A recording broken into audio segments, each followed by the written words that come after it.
BPL শুরুর আগেই বড় ধাক্কা। টিভি কিংবা অনলাইনে খেলা উপভোগ করার ক্ষেত্রে ভক্তরা বঞ্চিত হতে পারেন সেরা অভিজ্ঞতা থেকে। আইপিএল, বিগ ব্যাশ, পিএসএল এর মতো ফ্র্যাঞ্চাইজি লিগগুলো মানেই যেখানে উন্নত ব্রডকাস্টিং ব্যবস্থা, সেখানে যোজন যোজন পিছিয়ে বিপিএল। আসন্ন আসন ঘিরে শঙ্কা আরও বাড়ছে। যদিও বরাবরের মতোই এর পরের আসরই হবে সেরা, এমন স্বপ্নই দেখানো হচ্ছে। আসন্ন বিপিএলের টিভি প্রোডাকশনে উল্লেখযোগ্য অবনতি দেখা যেতে পারে, কারণ এই টুর্নামেন্টে থাকছে না স্পাইডার ক্যাম, ব্যাগি ক্যামেরা সহ উন্নত প্রযুক্তির ব্যবহার নিয়েও তৈরি হয়েছে যথেষ্ট শঙ্কা। মূলত সময় স্বল্পতার কারণে উন্নত প্রযুক্তি নিশ্চিত করা এক প্রকার অসম্ভবই মনে হচ্ছে। যদিও সাধ্যের মধ্যে সর্বোচ্চটা করার পরিকল্পনা করছে বিসিবি। এবার সম্ভব না হলেও পরের আসর থেকে সব ধরনের উন্নত প্রযুক্তি বিপিএলে নিশ্চিত করতে চায় টাইগার প্রশাসন। বড় আশা নিয়ে শুরু হয়েছিল বাংলাদেশ প্রিমিয়ার লিগ বিপিএল।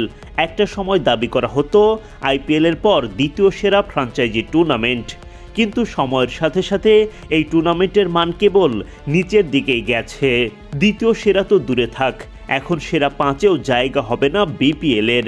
ক্রিকেটারদের মান, খেলোয়াড়দের পারিশ্রমিক নিয়ে জটিলতা, ফিক্সিং কেলেঙ্কারি, দুর্বল ব্রডকাস্টিং ব্যবস্থা সহ নানা কারণে বিপিএল তার অবস্থান ধরে রাখতে পারেনি।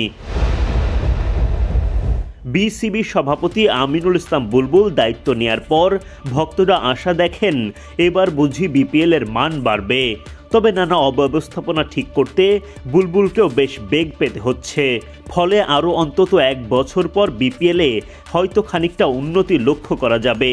যদিও এবার ফ্র্যাঞ্চাইজিগুলোর আর্থিক স্বচ্ছতা নিশ্চিত করতে কঠোর অবস্থানে বিসিবি।